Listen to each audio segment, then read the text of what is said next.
We'll let you know once we're on.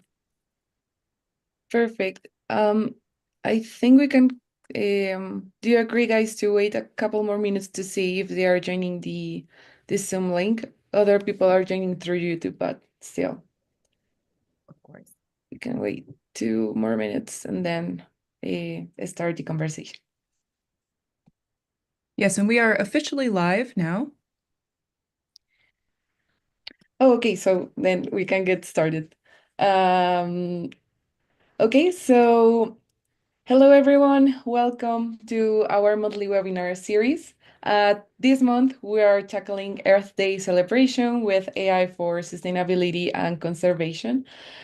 So, as AI continues to reshape our work, its potential to address some of the planet's most pressing environmental challenges is coming into sharper focus, from protecting endangered species to optimizing renewable energy system. AI is emerging as a powerful tool in the global efforts towards sustainability and conservation. This month, as I mentioned before, in celebration of Earth Day, we're excited to explore the intersection of technology and the environment. We have brought together a panel of leaders and practitioners who are harnessing the power of AI to create a more sustainable future, and we're really excited about it. I'm Ana Maria Quintero. I'm currently community manager at LatinX in AI. I'm originally from Colombia, as some of the other panelists, where I'm currently based. And hosting this webinar is especially exciting for me because I understand firsthand how important it is to support initiatives and protect the environment, driving conservation efforts, only in Colombia, but also in Latin America and all over the world. So this is why I'm really proud and excited to share this conversation with such an amazing group of people and experts and leaders into the sustainability and conservation effort. Particularly, we have Carolina Garcia. She is co-founder and CEO from Mycelio. Benjamin Ardila is CTO at Pitman. David Quispe is currently researcher associate at the Technical University of Munich. And Santiago Martinez Balvanera is a PhD researcher, I think currently professor at UCL.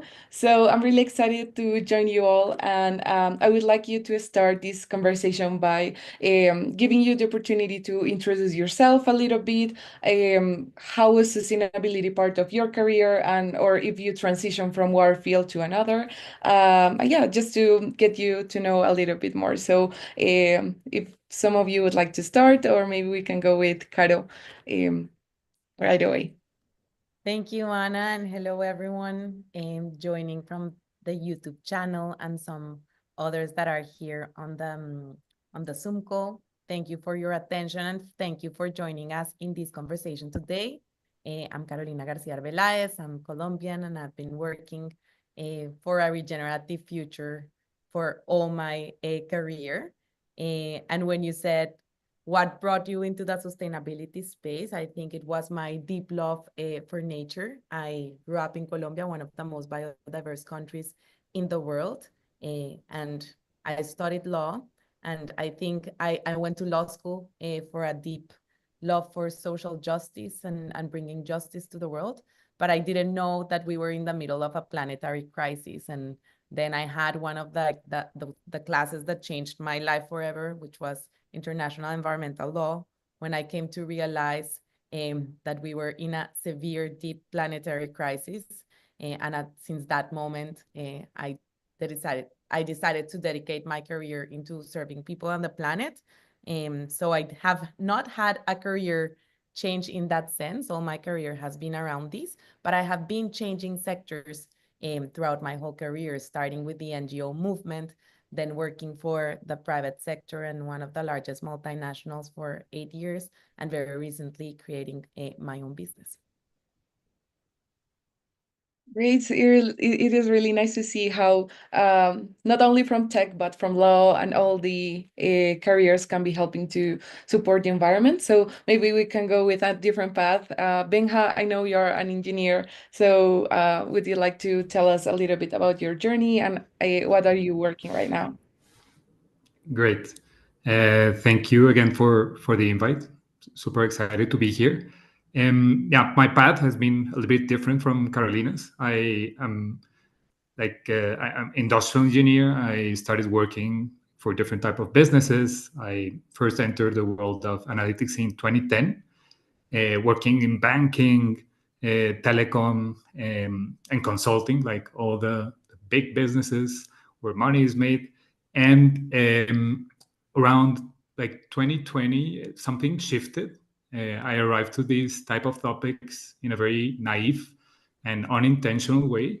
Although I had been curious, something struck me. I started to get more interested, and I started to formally studying. Like I didn't know where to start or how to enter this. And I also, like Carolina, start learning about the urgency and all the potential to do something meaningful. And that happened in 2020, but I had to wait for some time. And fast forward to 7 months ago, I decided, and actually this was encouraged by a previous boss who really incentivized this and made me a really good question. It's, what is the purpose of what I want to achieve in my life? So I decided at age 40 to switch pretty much careers and switch it from a gigantic multinational company to sustainability. And today, as you mentioned, Anna, I'm proud to serve as CTO at Bitman, where we are focused on accelerating the transition to renewable energies in Mexico. So this is a country that is facing one of the biggest challenges in Latin America, with a very, very heavy carbon-intensive electricity grid. So that is a bit about my career. That's super cool. I think that as you, I also am trying to change my career towards conservation and sustainability. Many of us are. So I know that working in energy is also David. So maybe David, you would like to give us a little bit of a introduction about yourself, how that led you to conservation. I know you worked before um, for companies that use fuel, for example. So maybe you would like to give us also an intro of yourself. Yes, of course. Thank you for having me as well. I'm very glad to be here. Glad to be part of this conversation. Very quick. So I am from Ecuador. I come from an indigenous background. I started working in the Ecuadorian Amazon, obviously for an oil and gas industry. That was the way to make money. It is still the way to make money in some of our countries. Very weird. I use all my knowledge to create systems to bring oil from the ground.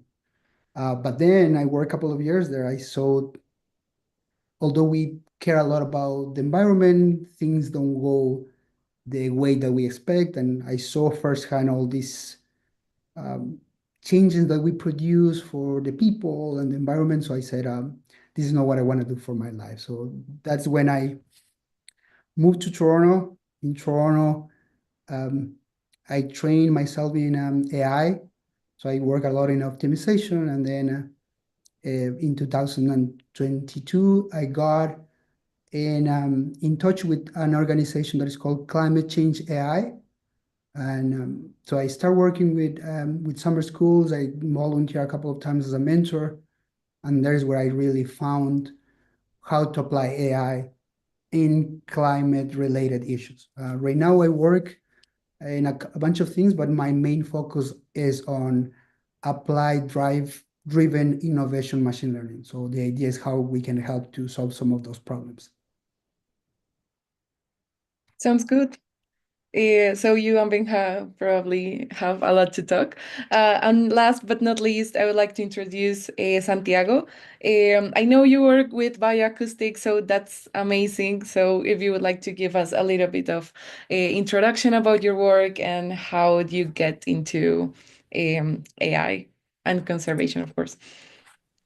Thank you, Anna. Yeah, so also really happy to be here. I'm really honored to be joining you and talking with you about these really important topics. So I also come from Mexico, although maybe I think as Carolina, my sustainability has always been part of my life in some sense. Both my parents are biologists in Mexico, and So I was really small. We would go to all these different ecosystems, from the tropical rainforest to the desert. And it was, first of all, like just falling in love with nature. But then second of all, I think this is kind of a very shared experience with everyone in Latin America, which is you contrast that with all the change that you see, the deforestation, the impact of extraction of resources. And I think that was kind of very early experience for me growing up in Mexico. But then, like, I went to university, I decided to do something very different. So I studied maths, pure abstract maths, for my bachelor and my master's. And after that, I decided it was time for me to find a way of kind of using the knowledge I have gained to something that was meaningful for me, which is sustainability. So I was really lucky to find this position at CONABIO, which is the Mexican Commission for Biodiversity. And the whole topic around CONABIO at the time was kind of how do we scale up our ability to monitor biodiversity in Mexico. And I was lucky to be part of the audio team, which was kind of looking at using audio recordings as a way to understand where animals are. So yeah, that fast forward 6 years, 7 years, I don't know how much. And now I finally managed to finish my PhD at UCL. It was on the topic of bioacoustics, so using AI to enable us to understand and listen to biodiversity kind of at scale. So, yeah. Great, that sounds amazing. So, well, now that we have all introduced yourself and we know in which topic we work, so yeah, we're very lucky to have you. And then I would love to hear your thoughts about the role of AI in sustainability. It's not there's no doubt that AI is changing everything. So if you could imagine yourself waking up 5 or 10 years from now, what's one major sustainability challenge that you hope AI has helped solve then? And where do you see more potential? I know that sustainability has a lot of, there's a really huge spectrum of applications, but which one do you think is worth to be solving right away, and that you hope in 10 years or 5 years from now, AI has been helping to solve that? Maybe we can go ahead with the energy guys, David or Benja, if you have something about it. Benjamin, you can go first. You want? Okay, thank you. So regarding the energy sector, I would like to imagine myself in a world where electricity grids are super intelligent, and they can seamlessly absorb like the huge amount of new renewables that the world will be producing, because it will happen without blackouts. I think it's good to mention blackouts today, where Europe is almost half of Europe is without electricity, where there's no wasted energy, where there's no extra cost. So this is something that can definitely happen.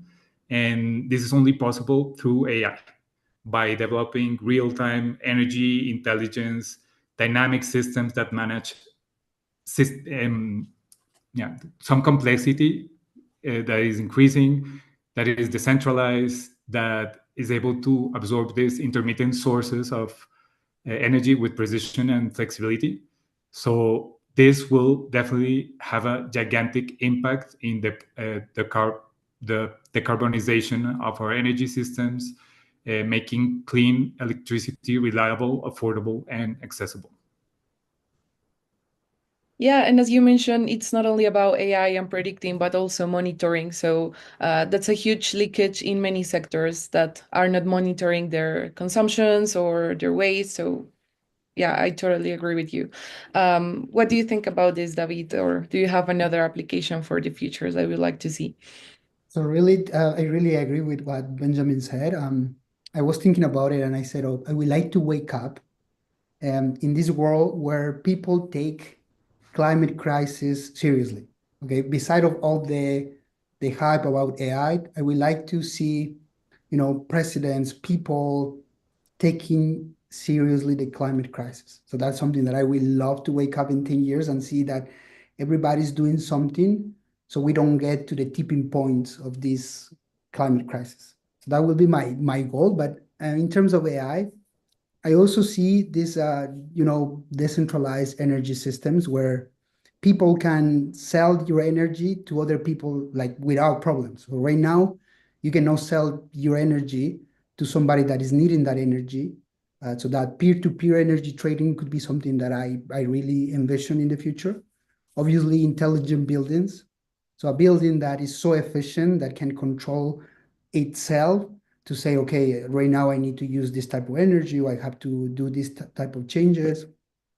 And just to kind of finalize the idea in 10 years, I hope also that we have got to the point of energy equity. There are some places where they don't still have electricity or energy, and I hope that at some point everybody's able to get a like clean and affordable energy. Yeah, you mentioned a really important point, that is that we need to be aware of what the planet needs. And I think that Caro has many expertise in these fields. She has also worked with communities. So maybe, Caro, you would like to give us your perspective about this, and what would you like to see in 5 or 10 years? Well, if you ask me what would be my biggest wish in 10 years, I, of course, would love to wake up in a society that is based on care and based on interdependence with nature, and that, in fact, is collectively working towards a regenerative system. Will AI take us there? I'm not sure. It might. It has the capacity to help us head towards that place, but it also has the capacity to lead us in a very, very opposite direction. So I just wanted to bring this also as a provocative point, because I think we all agree that we are currently in the middle of a planetary crisis. We have already surpassed 6 out of the 9 planetary boundaries. We're facing the 6th mass extinction of the planet, and we are all collectively grieving that we're losing our home, right? And that is coupled also with this revolution in technology, with this giant surge in AI. However, and I love this phrase of Bayo Akomulafi that says, what if the way we respond to the crisis is part of the crisis? And I think the way that we are responding to the crisis itself, it's not asking the question of what originated the crisis in the first place. So this means we have a society that has been built and has emerged under certain paradigms. So on the one hand, for example, we believe that we are separated from nature. And in the best case scenario, we're heroes that are going to serve nature. In the worst case scenario, we dominate nature and can control nature, but we're never part of nature. We're in a paradigm of extraction, not of collaboration. And what we've seen is that in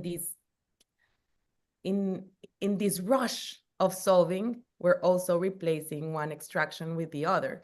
I'm not debunking the important role of renewable energy and the decarbonization and energy transition, but the way to solve the climate crisis is not with renewable energy. It's not transitioning from massively extraction of fossil fuels to massively extraction of other minerals to create solar panels that can bring us a clean electricity grid if we don't question the extraction paradigm itself. And what is happening with AI is that, of course, on the one hand, is creating this opportunity to optimize, to become more energy efficient.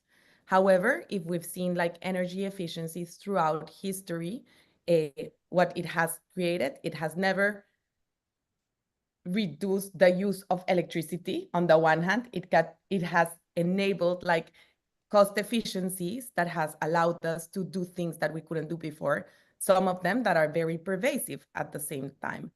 So what is my biggest concern right now, and I think that is going to be the biggest obstacle in order to reach these dreams that we have for a better future in 10 years, is that things are moving super fast and we're basically all in an arms race, right?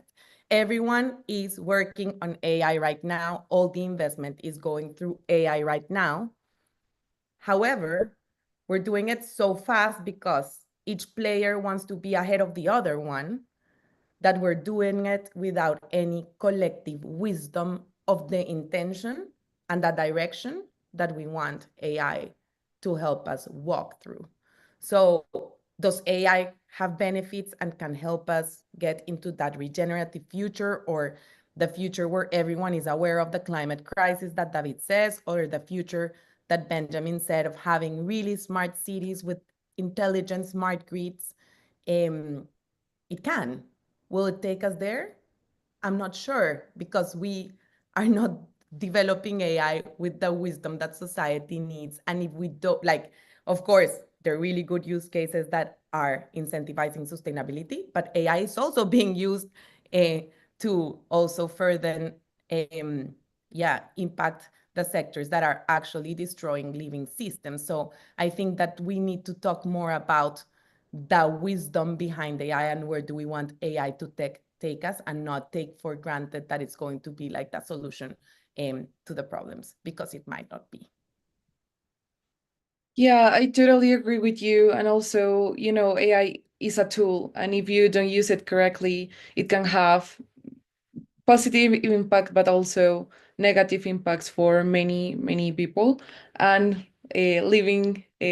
other living beings in this planet. So maybe about what you're saying, and probably Santiago, since you have this background with your parents being ecologists and you being involved with this conservatory field, what do you feel about it? And are you optimistic about how AI is a tool that could be potentially solving these problems in 5 or 10 years? Yeah, I am optimistic, although I definitely hear what Carolina is saying, and it is a massive concern. So, for example, my vision in the next 5-10 years is about, again, I'm kind of working with audio in general, AI as a way of understanding what's there. The best way of knowing what's there, at least the true known way that knowing what's there, is just someone being there and listening to all the birds and looking at the nature. And we are kind of rushing that process of trying to put out sensors everywhere to exactly map out, just because we cannot do that ourselves because we're so busy doing something else, right? And I do agree that there could be another option, which is just go to the route of maybe not having that rush of building and developing and stuff like that. For myself, I don't know. I know I think acoustic technologies and using AI for that, for biodiversity monitoring, can definitely bring us something that we don't have at the moment. And I think in 5-10 years, it could be really helpful for example, organizations like Conavio, which is public sector, might be thinking a bit more on kind of public benefit of how to use that information to decide where to build something, where not to build something. I think that's a really interesting tool or application of that tool. Also, I think one of the things I would really like to see in 5-10 years is that these technologies are also relatively cheap and easy to use by someone who's maybe not the government or not a kind of a wealthy research institute or something else, but rather, for example, people who can use that technology to ascertain that a species is there and use it as a way of protecting their own, for example, resources, natural resources. I think in the end, it is really hard to predict. Of course, there are powerful players in AI, and we always need to watch out for those. Yeah, I think we all agree that AI is a tool, and basically many things can happen. It's changing super quick. And sometimes this fast path that we're having in particularly AI is not letting us realize that there are tools that we can use that don't have many is not the ultimate application, but maybe something that could be could be very beneficial. And maybe in your experience, are there tools that are underrated but that could be life game-changing, particularly for conservation. For example, as I mentioned earlier, it's not only about predicting, but also monitoring, and some applications are way less expensive than the latest AI models that predict and, of course, consume a lot of energy. So in your experiences, are there any tools that are underrated that AI is supporting, for example, monitoring, or another applications that you have seen that don't have the recognitions that it should, or what have you seen about this? I don't know who wants to go I first. can get started. Very quick, just to before I answer that, I totally agree with what Carolina said.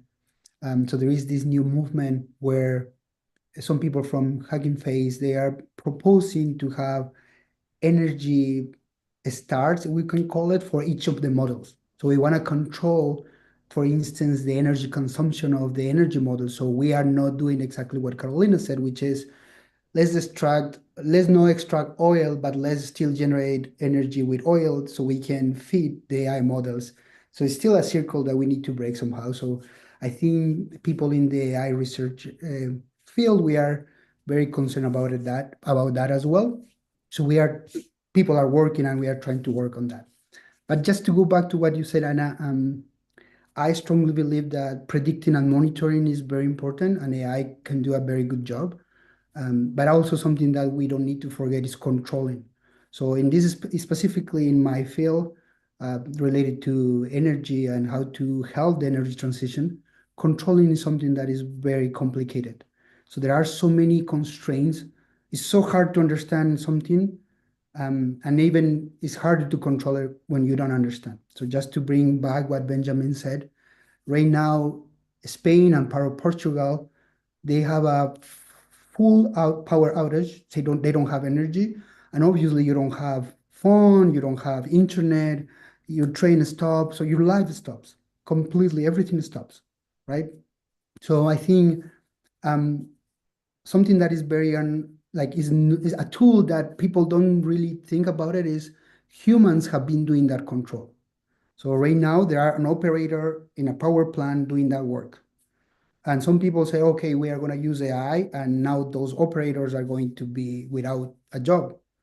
In my perspective, is the opposite. And that's exactly the tool that I want to bring, which is the human factor into what AI is doing. So the idea is not to get rid of the operators, but provide tools that can leverage on all the experience and the knowledge of the operators, so we can actually answer things, or maybe just act when things like that are happening right now, like failures like the ones that I just described are happening.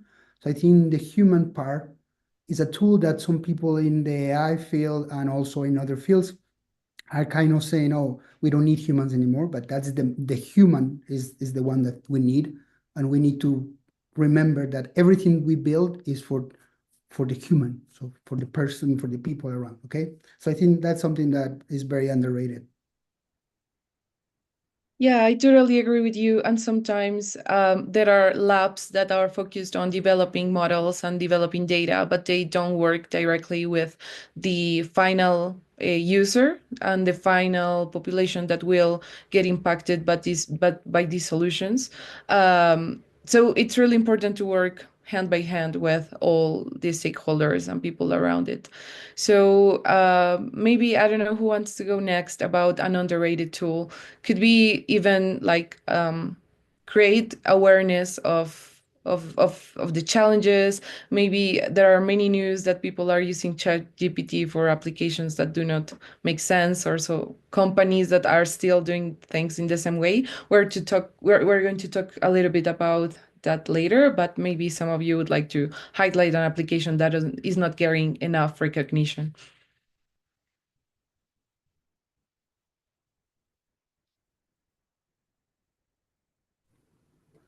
I think I can mention something a little bit different. And I mean, I totally understand where Carolina is coming from. I mean, I have a more technological approach, but I clearly understand that not everything can be solved with technology, and it's like very short-sighted to try to put more on top just to try to fix the problem that technology has been created.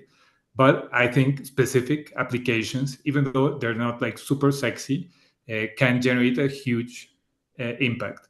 One that I think we will going to be hearing more and more about, something that has already been delivering a lot of impact and that could clearly generate a gigantic bad environmental impact, but it can generate something very good in terms of grid reliability, is batteries. So batteries is a super interesting technology. I don't have a chemistry background, but I've been like super focused the last few months on reading everything about batteries, and I think it is a kind of technology that where the application of AI can generate gigantic, and is already providing gigantic improvements. So for example, the batteries for electric cars have experienced an average decline in price of over 20% year on year over the last like 12, 13 years. And there's a lot of impact in terms of grid stability that can be used reusing the batteries of the cars, and also like separated independent systems that are called battery energy storage systems. So here the possibilities in terms of how to use AI is like developing new types of batteries with more cycles, that instead of having 1,000 cycles, you have 2,000 cycles. So suddenly they live twice as long. So the amount of impact is half, or they can use less pollutant compounds, so using sodium instead of lithium. So last week CATL released like a new type of batteries for cars with sodium. So instead of using lithium, where the mining can get a little bit sketchy, you can use something that comes from the salt. So here the possibilities is like very extensive, like playing, and the only way to do it is around using AI, like playing with a multiple set of materials, combinations, physical designs. I think it's a super exciting thing that can be accelerated through AI. And of course, and I think all of you have mentioned that it depends on what are the type of things that you are trying to prioritize. And I think here with the right set of objective functions and constraints, we could be achieving like a lot of capability to decarbonize, again, transportation, make the grid more reliable, and also facilitate the reduction of environmental impact.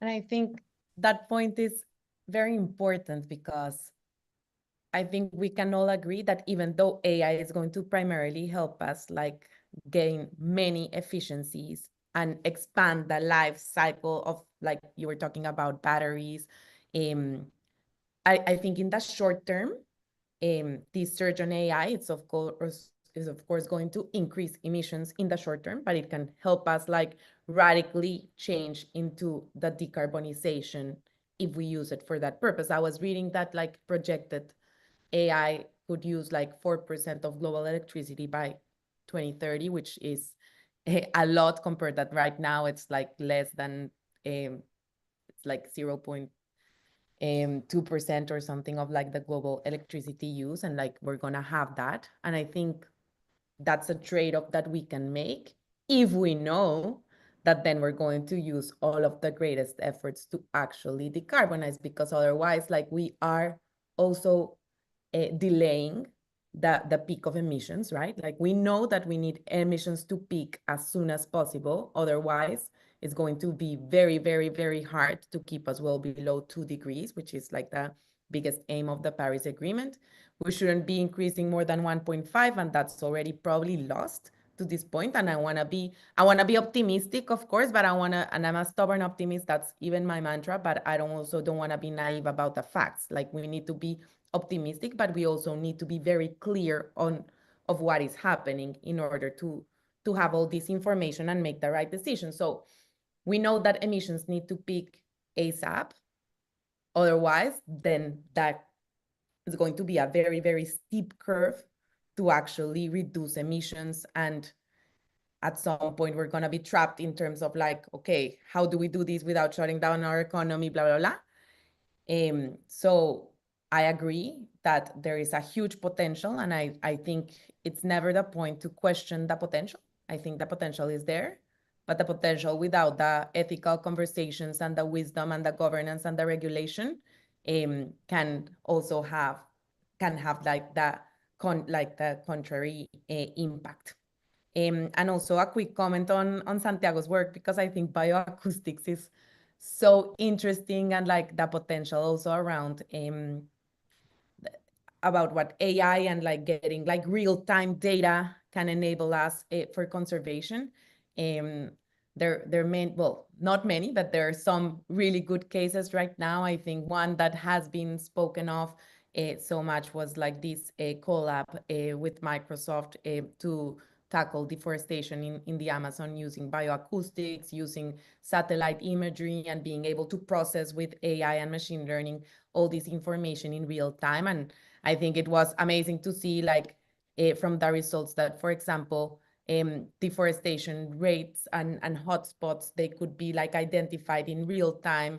And of course, like that thousands of birds could be monitored with bioacoustic with like an 80% accuracy, which of course gives you like an indicator of the health of ecosystems. And that's amazing, like enabling data. If we think like one of the biggest biodiversity hotspots is having so many deforestation fronts, many also coming from illegal activities, and that for governments is very hard to control that. So if you have real-time information, there's the opportunity to actually act and deliver and address that issue, which is of course putting in jeopardy all the like that stability of like all the Amazon region. If like we are like all the Amazon countries are so dependent in the Amazon that if we don't protect this biome, like even like the hydrological system of all the region could be like radically affected. So we need to put a lot of our efforts into protecting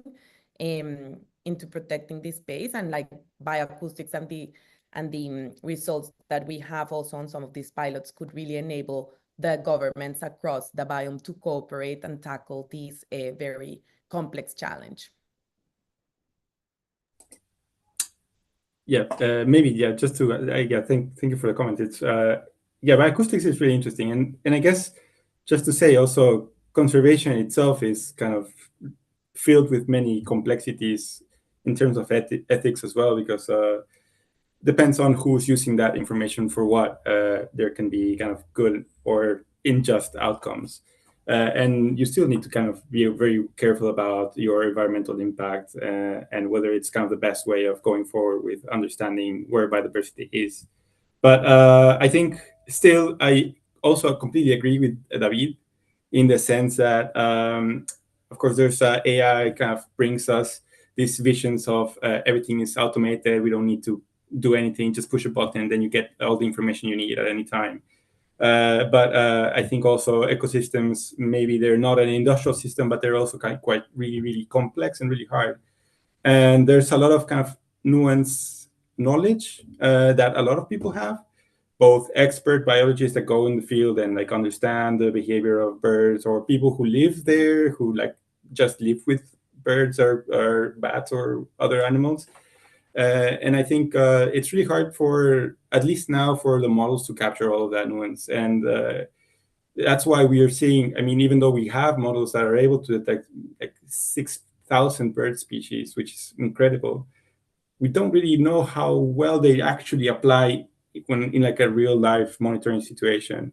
Or I mean, there are good results still, but there's so much uncertainty. And we really need to find a way of kind of putting, again, like the human in the center, as a way of kind of understanding the quality of the outputs of the model, to improving that and making something that works for the AI. AI consumes data, consumes a lot of things, but then also, again, going back to the human, that we know that those results are aligned with whatever the conservation goals are, or whatever. So I think in terms of that, there are, for example, machine learning techniques that are used, for example, active learning, which is kind of an easy way of allowing humans to more easily navigate the tons of audio data, because it's a real issue once you have millions and millions of hours that no one can actually listen to.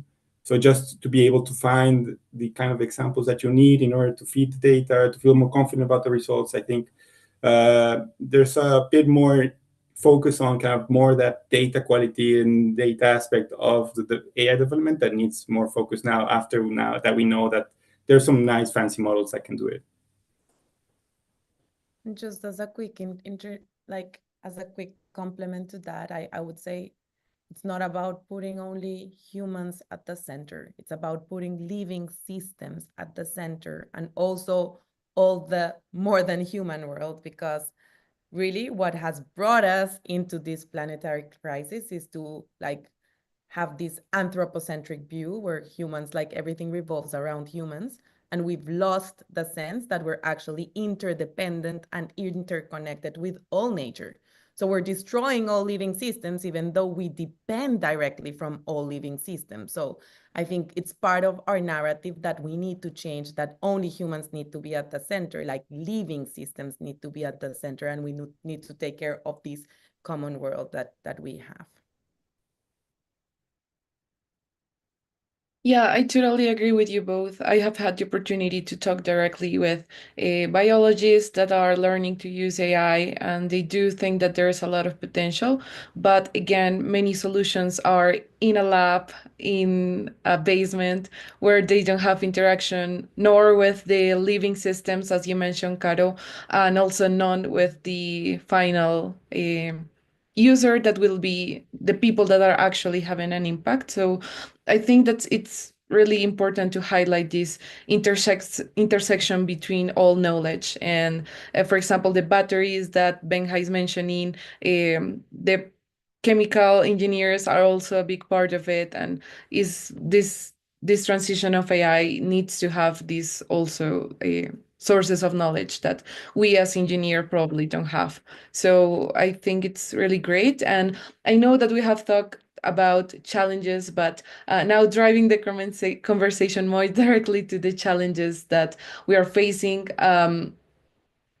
So what have been your strategies, to apply this into the real world? We see many models that are on a computer, on a notebook, or on the cloud. But as Caro mentioned, it's really important to make sure that these are part of systems, living systems, or company systems, or to have an application. So how have been your strategies to involve these technologies into something that can be really straightforward on what is their impact and how to measure that? So probably, Benja, you as CTO need to know this.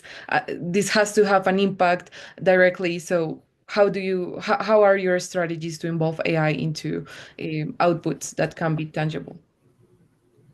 Thank you for the question. I think I've come to a point in my career where everything that I did previously, like in big companies, now is just super useful to accelerate the adoption of these type of solutions in my current context. I have to mention also, like, working for a private company. I need to understand that we need to make financial sound decisions that we need. I mean, our success is measured by profit, part of it, and of course we also measure decarbonization. So for me, just trying to make the business I work in successfully is like the biggest goal that I can achieve, of course, with clear side effects in terms of environmental impact. In terms of strategy, it's the same that I've been applying pretty much everywhere in other businesses. And it's one, focus on delivering value from the beginning. So working on proof of concepts, MVPs, working super closely to the business and users. And this is for, a renewable energy company, and this applies for any type of company. Just doing things that make sense and generate impact and that we can quantify. And the second part is just focusing on the communication and change management part. That is super complex. I remember working for BCG in one of my previous lives. Normally, you have analytics that achieved like 10% of the impact of one project, 20% was achieved by technology, and 70% is the people, the processes, how things are done.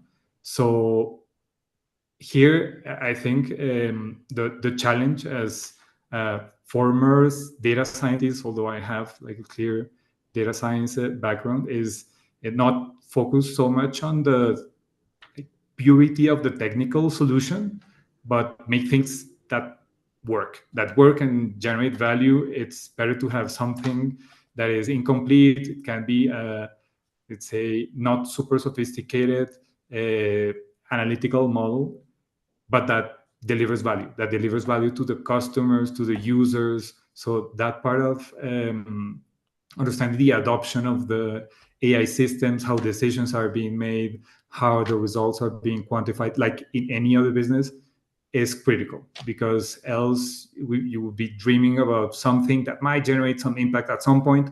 But here, like in every other thing, reality is what matters, and bringing tangible results is all that matters. Yeah, I totally agree. And this is related to the controlling part and the measuring part of every solution. That, I mean, even though like solutions that are apart from AI, everything needs to be quantified and needs to be located on a process and a system.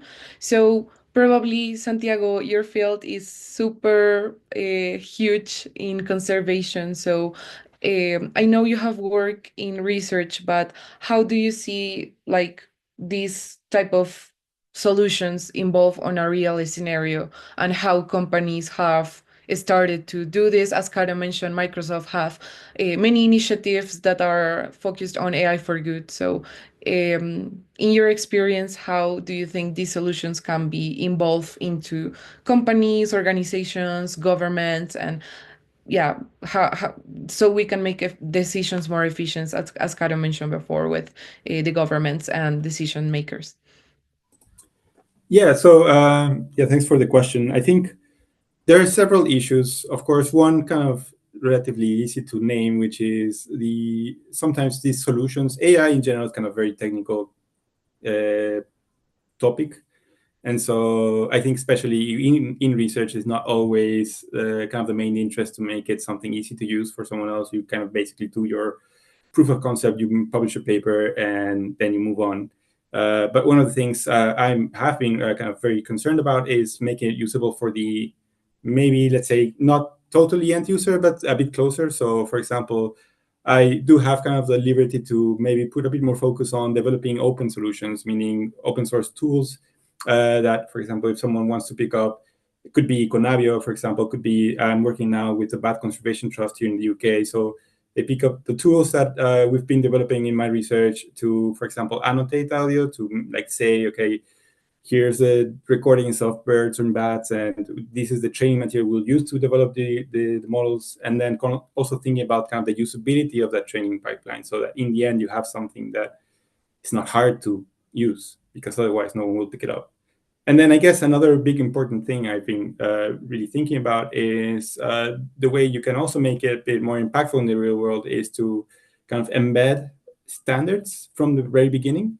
Because I don't know, I think in terms of data science, there's always kind of a big issue, which is you can produce data, but then in the end, ingesting that data for someone else might be really complicated, because everyone has their own formats and stuff like that. So we've been kind of pushing forward to make some sort of a kind of data standard in the bioacoustic world, so that whatever kind of we create as a software solution, someone else can pick up, even though it's only the outcomes, and then they can understand it and integrate it with their own platform. So I think even though it may be kind of a bit from the outside, we are thinking of that. Finally, I would like to say there's this other thing we do. Like I personally also think quite a lot, which is kind of the adaptability of the solutions, because I think I always do research thinking about the reality of, like currently people who want to do acoustic monitoring, they are challenged by the fact that we don't have enough kind of data to kind of create accurate models.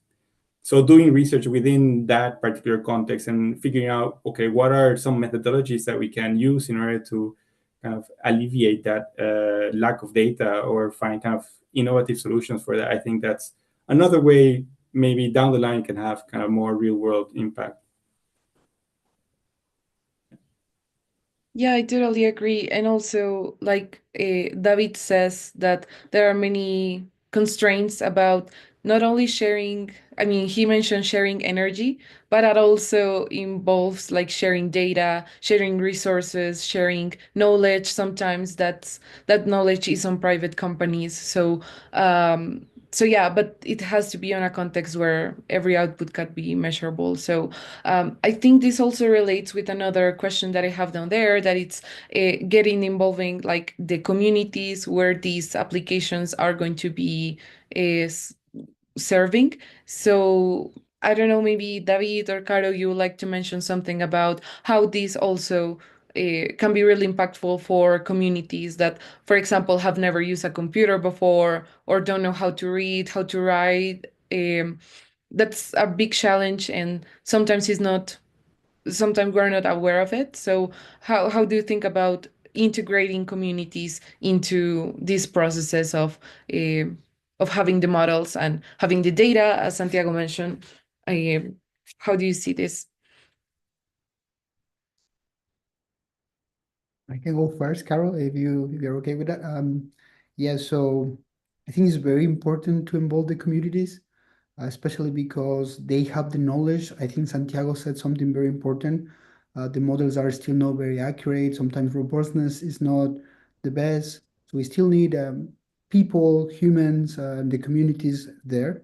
So it's very important. But something that I would like to say that is a bit related is that in South America or maybe in the global South, we don't have this exposure to AI or all the things that we could do with AI. I know that is not a tool that could solve everything, but if we don't start learning about it, it's going to be harder after. So I think involving the communities, it is not just, let's say I have an AI project that I want to help you, but also involving the communities is helping these people understand this new technology so they are not behind.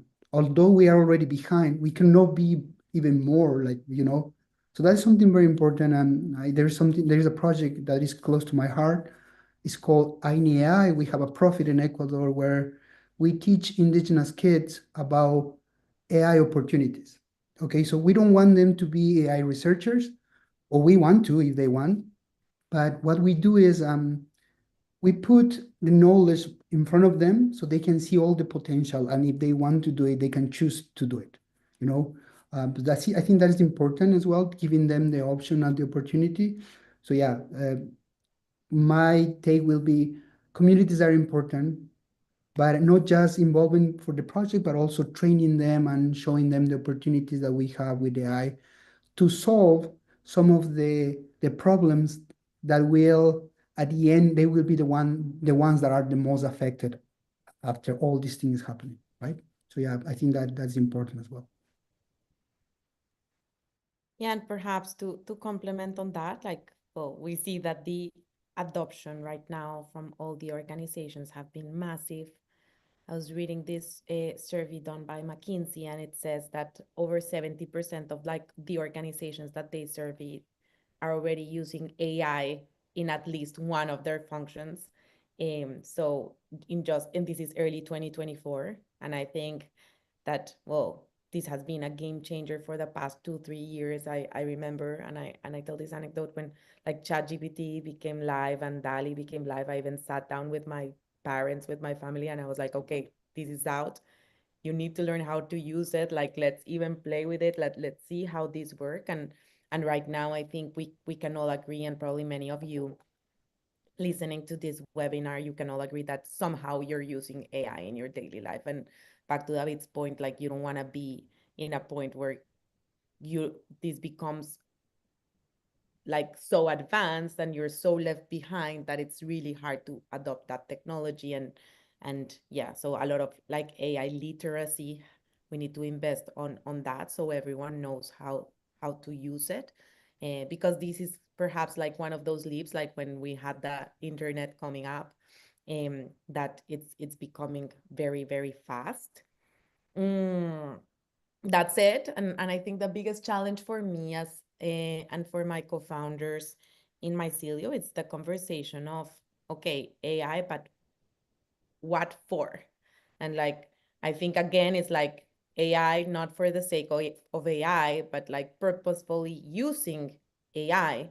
And the problem with like this race that I don't think I had experienced that, or that we've had seen something as big as this, because like the adoption of AI, like in terms of millions of users using it in just like a couple of years, we have never seen that before. And I think that we're all coping with that overwhelming feeling, and like the race. But David was even putting that in terms of the race for Latin America. We cannot like be left behind. The global South cannot be left behind. And I think everyone feels that, like, if I don't integrate AI into my organization, will I be left behind? Will I be left out of the market? So I need to integrate it ASAP. I need to like start using it ASAP, because no one wants to be obsolete. But because no one wants to be obsolete, like everyone is integrating it, and in many cases very without the reflection that it's required for that. Of course, in many ways, I think the like AI has benefited many like stakeholders within the sustainability space. Just in terms of sustainability professionals, like over 40% of organizations right now are using AI like for automated to make it like more automatic and easy, the reporting. And I think this has been great in terms that sustainability practitioners for the past years were so focused a lot on reporting and the need for traceability and information, which is very important, but most of their energy and time was being focused on that. So if now we're using AI to analyze all this data, to collect all this data, to give us insights on this data, like, of course, this frees up the time to get the job done, right? Like to have that impact, high impact projects that at the end is what we really care for done. So that's good as well. So yeah, for me, like the biggest challenge is, I know that we need to use it at Mycelium, you were using it, but I really want to make sure that we're not using it for the sake of it, that in any like integration of AI in whatever that we're doing, or however we are advising our clients to use it, it comes like with a very reflective side to it. Yeah, I totally agree. And in the end, the people who have that purpose or that final goal are communities, are organizations, are companies that would like to have an impact, as for example, Bitman with Benja. So yeah, I totally agree. And well, I know that we're running out of time, so if you could really quickly, just to close up the conversation, and if you would like to give any word to AI practitioners that wants to have a meaningful impact on the environment, or if on the other side you would like to talk to environmental practitioners about AI, would you like to give them a couple of words just to close up the conversation? And I know that everything has been super important and this conversation has been super useful, but just to have a couple last words. Maybe Santiago, you would like to go first to it.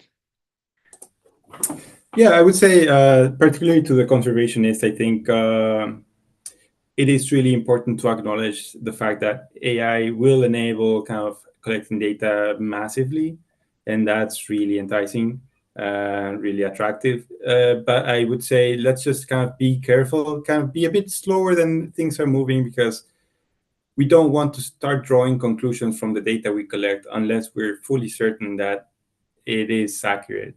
And I think at the moment there's still some research needed to be done in order to like really make sure that it is accurate. So yeah, that's my point. And of course, importantly, I think not to add to this feeling of being left behind, but rather kind of have a look a kind of more curious look about the use of AI, because it's actually kind of a really interesting technology, and like I think it would be most beneficial if everyone gets involved in the development of AI, so that we can make sure that it actually aligns to what we need as conservationists.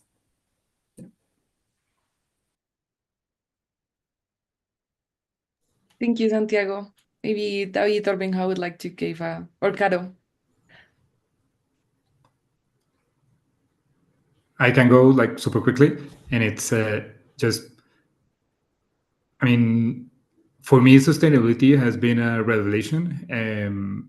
I think that revelation can occur to anyone at any age. So I encourage everyone just to read and to do whatever they can from wherever they are. So, I mean, if you work in supply, just try to find better providers, better suppliers that generate less impact. So in any type of role, you can make a difference. You don't have to be like building your own startup with AI related.